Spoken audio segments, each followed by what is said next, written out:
மைக்கு முன்னாடி நின்ன மெல்லிசை மன்னர் ஒரு வார்த்தை சொன்னார். தேவாவுக்கு எதுக்கே பட்டம்? சங் சங் சங் சங் சங் இருக்காடிங்க. ஆமாம், மேடையில் உட்கார வச்சு எதுக்கு பட்டம்னு கேட்குறாரு மக்கள்கிட்ட. மக்கள்கிட்ட அடுத்த வார்த்தை, அவருக்கு எதுக்கே பட்டம்? தேவாவுக்கு யாருன்னா படம் கொடுங்க ஐயா மியூசிக் பண்ணுறதுக்கு. என்னை கேட்டால் முதல்ல ஒத்துக்கோ, அப்புறம் கற்றுக்கோ. ஒத்துக்கிட்டு கற்றுக்காமல் இருந்துடாது. எதையுமே ஹோம்ஒர்க் பண்ணு, தேடுதல். தேடுனா தான் கிடைக்கும். இது நம்மக்கிட்ட இருக்கிற சரக்கு போதும்னு நினச்சிட்டா அது கண்டிப்பாக ஃபயர் வீடு எரியுதோ இல்லையோ ஃபயர் இன்ஜினில் தண்ணி எப்போவுமே ரெடியாக இருக்கணும். உண்மை உண்மை. கொஞ்ச நாள் பொறு தலைவா, ஒரு வஞ்சி கொடி எங்கே வருவா, கண்ணீரெண்டில் போர் தொடுப்பா, அந்த வெண்ணிலவத்தோ கடிப்பா.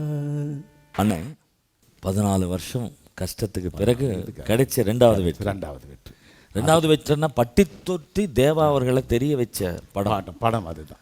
பூஜை சாங்கை என்ன பாட வச்சிங்க, அது எனக்கு பெருமை. நல்ல அது சின்ன பொண்ணு தான், சின்ன பொண்ணு தான். மனம், மனதோடு மனம், நல்ல மனசு இருக்க மனம். அந்த பாட்டு கேட்போம்.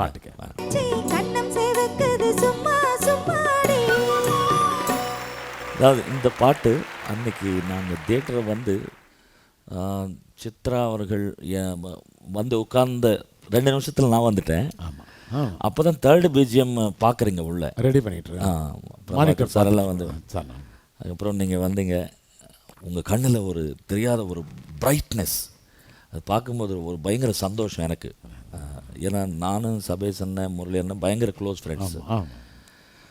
உங்கள் கண்ணு பார்க்கும்போது வா தம்பி வாங்க சித்ரா அப்படின்னு உட்கார வச்சுட்டு இந்த டியூனெல்லாம் சொல்லி கொடுக்கும்பொழுது ஒரு பிரைட்னஸ், எனக்கே ஒரு நம்பிக்கை வந்தது. அது பார்த்தாங்க அன்னைக்கு எப்படி அந்த பாட்டு ஹிட்டா ஆகும், இதில் ஒரு நல்ல அற்புதமான ஒரு கேட்சிங் இருக்குது. சிம்பிள், ஒரு மானிட்டர் தான் பார்த்தோம். ஆமாம், ஃபஸ்ட்டு டேக் எண்டில் ஒரு சின்ன தபலா மிஸ் ஆகிடுச்சு. Second take full take okay.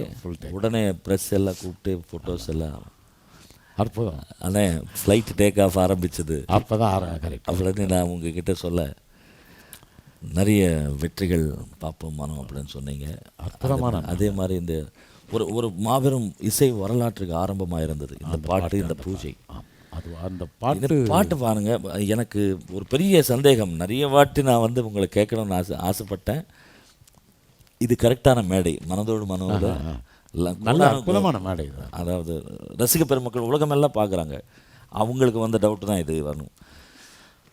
சரணத்தில் ஆலம் இலை மேலிருந்து ஆடுகின்ற தென்றலை போல் நூலிடையில் தேன் எடுத்து 100 கதை நான் சொல்லவா. 2 லைன்லேயே தேனும் தென்றலும் 2 வந்தது. இந்த இசை அமைத்த தேவா அவர்களுக்கு இந்த பேர் யாரால் வந்தது? ஃபஸ்ட்டு பாட்டிலேயே இது வந்து நான் சரணத்தில் கண்டுபிடிச்சேன். தேனிசை தென்றல் சொல்லி, அதாவது ஒரு ஒரு ஒரு டிவோஷனல் கேசட், ஒரு 200 கேசட் 250 கேசட் பண்ணுறதுக்காக முதல்ல ஒரு மெல்லிசை மன்னர் தலைமையில் ஒரு கேசட் ஃபங்க்ஷன் வைக்கிறாங்க திருவேற்காடு கோவிலில். திருவேற்காடு கருமாரியம்மன் கோவில். அப்போது எம்எஸ் விஸ்வநாதன் ஐயா வந்து என்னுடைய சாங் பண்ணுறதெல்லாம் அவருக்கு தெரியும், அந்த டிவிலெல்லாம் கேட்டுட்ருக்காரு.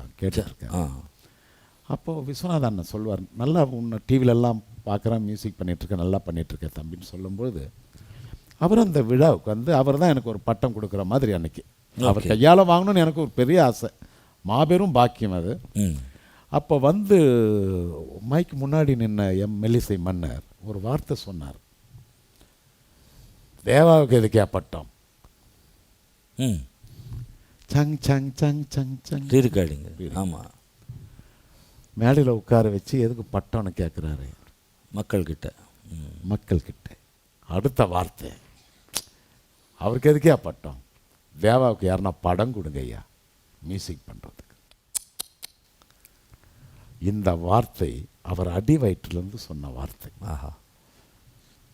இதை ஒரு ஃபங்க்ஷனில் வந்து சொல்லி அண்ணனே அழுதார், நானும் அழுதேன். கருப்பு வெள்ளை படத்துக்காக விஜயா ப்ரொடக்ஷன்.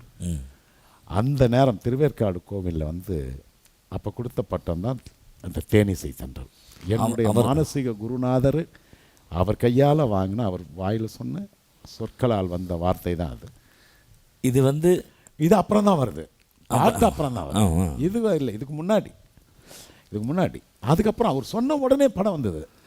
அங்கே தான் விஷயம். அண்ணன் வந்து எவ்வளவு ஆத்மார்த்தமாக அந்த வார்த்தையை சொல்லியிருந்தா எனக்கு படம் கிடைச்சிருக்கும். அம்மா முன்னாடி கோவிலில் ஒரு மானசீக குருநாதர், உலகத்துக்கே ஒரு உங்களுக்கு ரொம்ப மேதை. இஷ்டமான ஒரு ஆமாம், அவர் சொன்ன வார்த்தை மேலே தேனிசை தென்றல் அப்படின்னு அவர் பட்டம் கொடுத்தாரு. அந்த அவரோட காளிதாசன் அண்ணனை பாராட்டணும்.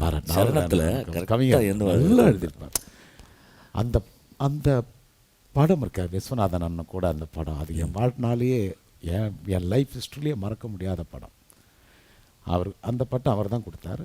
ஆனால் அமரர் பூபதி அண்ணன் உங்களுக்கு தெரியும். ஆமாம், ராகம் 70. ஐயோ ஆமாம், என் வாழ்க்கையில் ரொம்ப முக்கியமானவர், என் வாழ்க்கையில் எனக்காக போராடி. ஆமாம், அவர் வந்து ஒவ்வொரு கேசட்லேயும் ஒவ்வொரு பட ப்ரொடியூசர்கிட்டையும் கம்பல் பண்ணி இந்த பேரை தேனிசை தென்றல்னு அண்ணனுக்கு போடணும்னு சொல்லி பூபதி அண்ணன் தான் அதை கம்பல் பண்ணி மறக்காம தூரம் வந்து நான் இருக்கேன்னா பூபதி அண்ணன் அதை என்ன ரொம்ப பப்ளிசிட்டி பண்ணார். அமரர் பூபதி அண்ணன் அவர்கள் பேரோட இணைந்த ஒரு படம். அதுதான் நிறைய இசையமைப்பாளர்களுக்கு அமையாது அந்த மாதிரி, உங்களுக்கு அமைஞ்சது. அந்த பேரோட சேர்ந்து சொன்னாதான் பேர் அப்படின்ற மாதிரி தெரிஞ்சுது. அதே மாதிரி காளிதாசன் அண்ணா கரெக்டாக சிங்க்கு எப்படி பண்ணி எழுதியிருக்காருன்னா, மாதுளம் பூவில் வாசனை தேடும் மஞ்சள் இளம் வெயிலே என் தேவா வா, சின்ன பொண்ணு தான் வைக்கப்படுது. அதாவது உங்கள் பேரும் கரெக்டாக அந்த சந்தர்ப்பத்தில் கரெக்டாக கொண்டு வந்து அதில் அது நல்ல நுழைய வச்ச கவிஞர் காளிதாசன் அவர்களுக்கு நன்றி சொல்லணும். ஆமாம், அப்போ வைகாசி பிறந்தாச்சு நல்ல சூப்பர் ஹிட் படம் ஓடிட்டு இருக்கும்பொழுது இந்த பாடல்கள்லாம் ஹிட்டான பிறகு அந்த வரி வரும்போது தேட்டரில் கிளாப்ஸ் பண்ணுவாங்க. ஆமாம், ஒரு தண்ணி மேலே அந்த சொல்லும்போது அதை கிளாப்ஸ் அதெல்லாம் எனக்கு இன்னும் அது அப்படி ஞாபகம் இருக்குது. அது அற்புதமான ஒரு வாழ்க்கையில் ஆரம்பம். அண்ணன் வைகாசி பிறந்தாச்சு மிகப்பெரிய பட்டி தொட்டி தெரிய வந்த ஒரு ஹிட் படத்துக்கு அப்புறம் எத்தனையோ வெற்றிகள், படிப்படியாக நீங்கள் வந்து நிறைய சாதனைகள், அதில் வந்து சொல்லிட்டே போகலாம். அதாவது வைகாசி பிறந்தாச்சுக்கு அப்புறம் அப்படியே வரேன். அப்புறம் இன்னொரு ஹிட்டு சூரியனுக்கு நடுவில் 100 days ஃபிலிம்ஸ் எத்தனையோ இருக்கு, நிறைய இருக்கு. சொல்லிட்டே இருந்தால் 10 எபிசோடு ஆகும். மனதோடு மனம். அதுக்கப்புறம் சூரியன் ஒரு பிரேக், சூரியன் சார் டைரக்ஷனில். அது வந்து ஒரு ஒரு டிஃப்ரெண்ட் ஃபிலிம் அண்ணன். அதாவது நல்லா இருக்கும். அது அதே போல் பி வாசு சார் வந்து இங்கே சின்ன தம்பி சூப்பர் ஹிட், எல்லாம் தெரிஞ்ச விஷயம். ஆமாம், அப்படி ஒரு பிரமாதமான பாடல்கள், படமே சூப்பர் ஹிட். அந்த படம் ஓடிட்டு இருக்கும்போது கிழக்கு கரை படத்து ராஜகாளியம்மன் பிக்சர்ஸ்க்காக பி வாசு தைரியமாக என்ன மியூசிக் போட்டார் அவர் படத்துக்கு, கிழக்கு கரை. அது இன்னும் அவர் தைரியத்தை பாராட்டணும். இன்னும் அவர் அதை தான் செய்கிறார். சில விஷயங்கள் புது இசையமைப்பாளர்கள் போகும்போது அந்த தைரியம் அவருக்கு.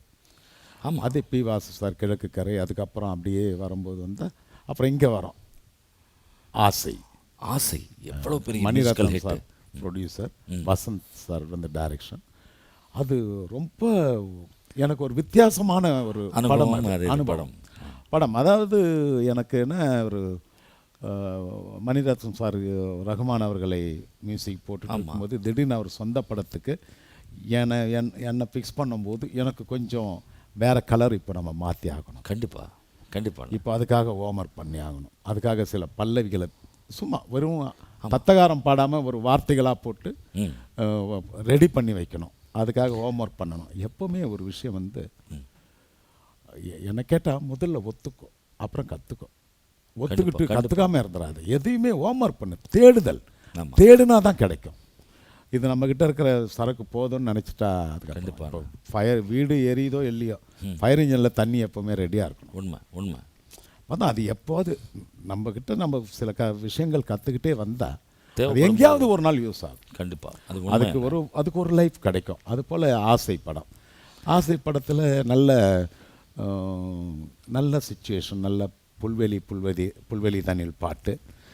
அது எனக்கு பேர் நல்ல நேம் வாங்கி கொடுத்த பாட்டு. அதில் எனக்கு ரொம்ப அந்த கொஞ்ச நாள் பொறு தலைவா, ஐயோ என்ன ஆனந்த பைரவி பேஸில் கொஞ்ச நாள் பொறு தலைவா ஒரு வஞ்சி கொடி எங்கே வருவா, கண்ணீரெண்டில் போர் தொடுப்பா அந்த வெண்ணிலவ தோக்கடிப்பா. இது வந்து என்ன பண்ணிருக்கணும் நார்மலாக தங்க நக்கு தின்னுதான் தன்னக்கு திரகிட தாங்க நக்கு மித மிருதங்கம் கட்டம் போட்டு ஒரு கிளாசிக்கல் ஸ்டைல். ஆமாம் அப்படின்னு பாடிக்கிட்டு உட்காரணும். இது கொண்டு போய் காமாட்சி மீனாட்சி என்ன பேரோ நான் அறிவேன். அது கொஞ்சம் மாடர்ன் ஒரு ஒரு ஒரு ப்ரெசன்டேஷன் தானே. ப்ரெசன்டேஷன் கொடுத்து இந்த இந்த இந்த கிளாசிக்கல் சாங் விடும்போது சரணமெல்லாம் கொஞ்சம் மாறும். என்ன பியூட்டிஃபுல் கம்போசிஷன். சரணம் அது ரொம்ப வரவேற்பு இருந்தது. புல்வெளி அதில் தான் இருந்தது. கொஞ்ச நாள் பொறுத்தலை ஒரு அற்புதமான மெலடி, ஒரு கிளாசிக்கல். எது எடுத்தாலும் ஜனரஞ்சகமாக, அதாவது கமர்ஷியல் ஃபிலிம்ஸ்க்கு எங்கேயுமே நம்ம வந்து அந்த சாங்கனுடைய கண்டென்ட்டு குறையாமல் அது கொண்டு போகிற விதம் தான் அந்த படத்துக்கு கொஞ்சம் ஜனங்க அந்த பல்ஸ். அது மட்டும் இல்லைன்னா விரும்புவாங்க. வரிகளிலும் சரி மெட்டுக்களிலும் சரி உங்களுடைய இன்வால்மெண்ட் நான் கிட்ட இருந்து பார்த்த ஒரு பாடகன். ஆரம்பத்துலேருந்து உங்களுடைய வெற்றியில் அப்படியே உங்கள் கூட ட்ராவல் பண்ண ஒரு பிரதர் நான். எல்லா படத்துலேயும் ஒரு நல்ல பாடல்கள் எனக்கு தந்திருக்குங்க. அந்த நன்றி நான் மறக்கவே மாட்டேன்.